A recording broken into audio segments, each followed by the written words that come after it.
ये वाकई दर्दनाक, ये वाकई रोंगटे खड़े करने वाली, हिला के रख देने वाली कत्ल की दास्तां है। कत्ल किसी सामान्य महिला का नहीं, बल्कि एक एसडीएम का कत्ल, और कातिल कोई और नहीं, उसी का पति निकला। जी हाँ, मसला मध्य प्रदेश में डिंडौरी के शहपुरा में एसडीएम निशा नापित के मौत की गुत्थी सुलझने का है। मौत की गुत्थी सुलझी तो हर कोई हैरान रह गया। कातिल कोई और नहीं, उसी का पति निकला। वही पति जो एक दिन पहले तमाम तरह के किस्से कहानी गढ़ रहा था कि मेरी पत्नी की तबीयत खराब थी, उसे मैं अस्पताल ले जाने वाला था, इस तरह की बातें कर रहा था। लेकिन पति ने अपनी एसडीएम पत्नी का कत्ल क्यों किया, बचने के लिए किस तरह से कहानियां गढ़ी, और आखिरकार किन सबूतों के बिना पर। वो कहते हैं ना कि कातिल कितना ही शातिर क्यों न हो, लेकिन एक ने गलती करता जरूर है। यहां भी कातिल ने कौन सी गलती करी, बहुत बारीकी से आपको बताऊंगा। नमस्कार, मैं हूं भुवनेश सेंगर।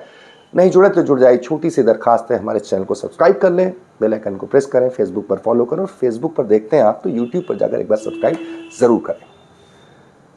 जब खबर आती है कि शहपुरा में तैनात एसडीएम यानी सब डिविजनल मजिस्ट्रेट, वहां के सबसे बड़े अधिकारी की मौत हो जाती है, रहस्यमय परिस्थितियों में मौत होती है, हर कोई हैरान हो जाता है। हुआ कैसे ये बताते हैं। दरअसल एसडीएम का ड्राइवर पहुंचता है अस्पताल, सरकारी अस्पताल, डॉक्टर के पास लेने की मैडम की तबीयत खराब है, उनके हस्बैंड बता रहे हैं। डॉक्टर तत्काल पहुंचते हैं। वहां पर बिस्तर पर निशा नापित, जो कि एसडीएम इलाके की, वो अनकॉन्शियस, बेहोशी अनकॉन्शियस अवस्था में रहती है। सीपीआर वहां दिया जाता है। इसके बाद तत्काल हॉस्पिटल यानी सरकारी अस्पताल शाहपुरा के लाया जाता है। वहां पर डॉक्टर सीपीआर देते हैं, लेकिन कोई नतीजा नहीं निकलता है, क्योंकि जान जा चुकी होती है। और इसके बाद ये खबर एक तरीके से जंगल की आग की तरह फैलती है। हर कोई स्तब्ध रह जाता है कि एसडीएम किस तरीके से मौत की हो गई, जो कि 2 दिन पहले ऑफिस में थी, 1 दिन पहले ऑफिस में थी, काम कर रही थी, अच्छी भली चल फिर रही थी। उनके पति मनीष शर्मा, पुलिस आती है, हाई प्रोफाइल मामला होता है, कलेक्टर पहुंचते हैं, पुलिस एसपी पहुंचते हैं, बयान लिए जाते हैं।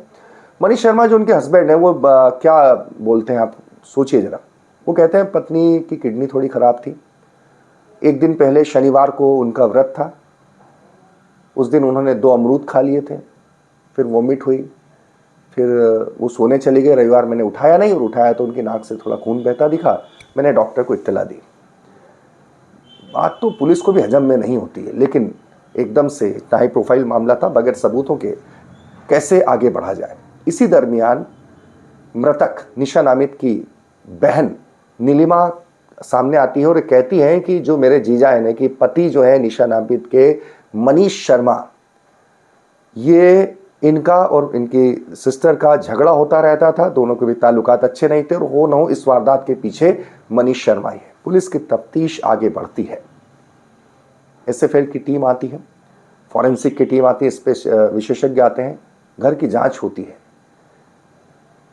घर में रखी वॉशिंग मशीन को जब खोला जाता है तो मानो कातिल का नाम सामने आ जाता है। जी हाँ, वहां पर जिस तरीके से वॉशिंग मशीन में चादर, तकिए को धोने की कोशिश की जा रही थी, तो तक वो साफ था, इस बात का सबूत था कि कत्ल के सबूत मिटाए जा रहे थे, और चादर और तकिए में मिले खून के सबूतों ने पर्दाफाश कर दिया था पति मनीष शर्मा का। साफ था कि मनीष ने ही कत्ल किया है।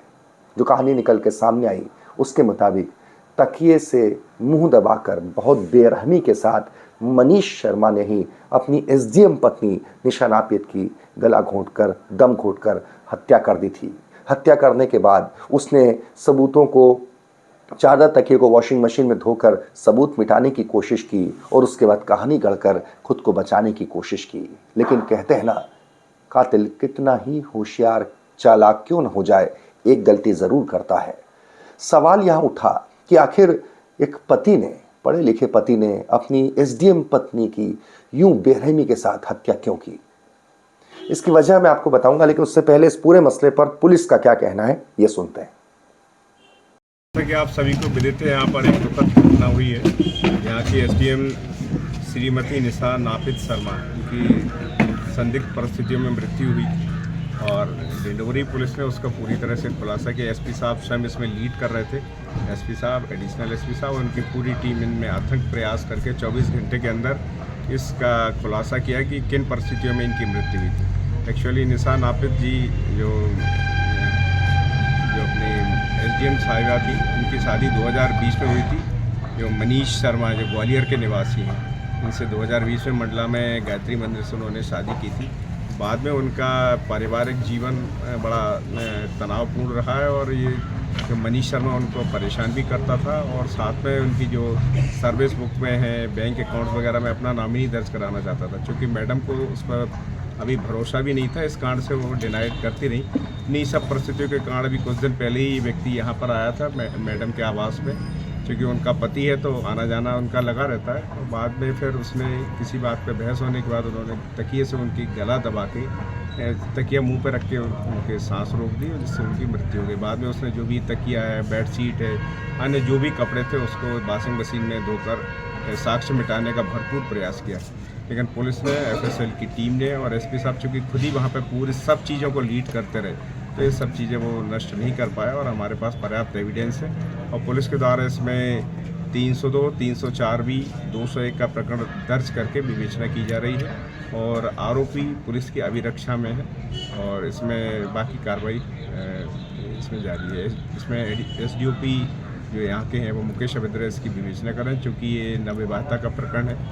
उनकी शादी, यदि भी उनकी एज 50-51 साल है, लेकिन उनकी शादी को मुश्किल से 4 साल होता है, नवविवाहिता की श्रेणी का प्रकरण है। तो इस तरह से एक बहुत ही दुखद और सनसनीखेज घटना हुई है, लेकिन डिंडोरी पुलिस ने उतनी ही तत्परता से इसमें कार्रवाई की है और इसमें मेरे द्वारा पूरी टीम को 20,000 रुपये के इनाम से पुरस्कृत किया गया है।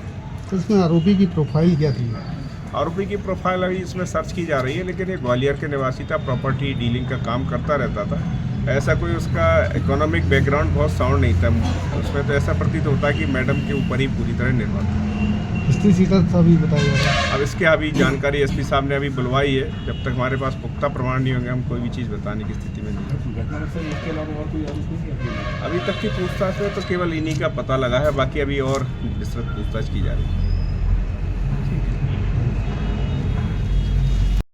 जब वजह की बात आई तो दरअसल जब से शादी हुई 2020 में निशा और मनीष की शादी होती है, मैट्रिमोनियल साइट के जरिए दोनों मिलते हैं।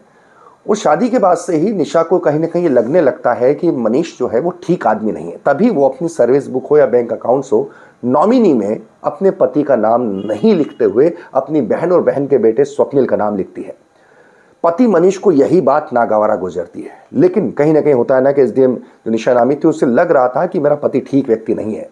यही झगड़े की वजह बनती है, झगड़ा होता रहता है और इसके बाद एक दिन इतना बढ़ जाता है कि आखिर मनीष अपनी एसडीएम पत्नी की यूं मुंह तकिए से मुंह दबाकर दम घुटकर कत्ल कर देता है, हत्या कर देता है। बहरहाल मनीष अब पुलिस की गिरफ्त में है, पूछताछ की जा रही है, सबूत वॉशिंग मशीन से बरामद कर लिए गए हैं। लेकिन सवाल यहाँ एक उठा है कि आखिर चूंकि निशा को लगता था कि मेरा पति ठीक नहीं है, उनसे नॉमिनी में अपना नाम नहीं लिया, दोनों के बीच झगड़े होते रहते थे, ये बात रिश्तेदार बताते हैं। ऐसे में एक पढ़ी लिखी महिला अधिकारी एसडीएम जो कि एसडीएम है, वो भी इस मसले पर रिश्ते से छुटकारा नहीं पा पाई समय रहते हुए। दूसरा, समय रहते पुलिस तक को इत्तला नहीं कर पाई, जिसकी कीमत आज उसे जान देकर चुकानी पड़ी। हमारे समाज में मैंने देखा है कि कई बार जो रिश्तों को बहुत ज़्यादा ढोया जाता है तो उसका अंजाम इस तरह से खतरनाक हो सकता है। यही त्रासदी है हमारे समाज की। बहरहाल सबके साथ निशा अपनी ज़िंदगी से हाथ धो बैठे, वो उसके साथ ही प्रदेश ने काबिल ऑफिसर भी खो दिया।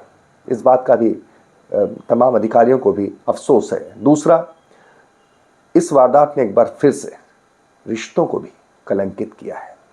बहरहाल तमाम खबरों के लिए द लपेटा को ज़रूर सब्सक्राइब करें।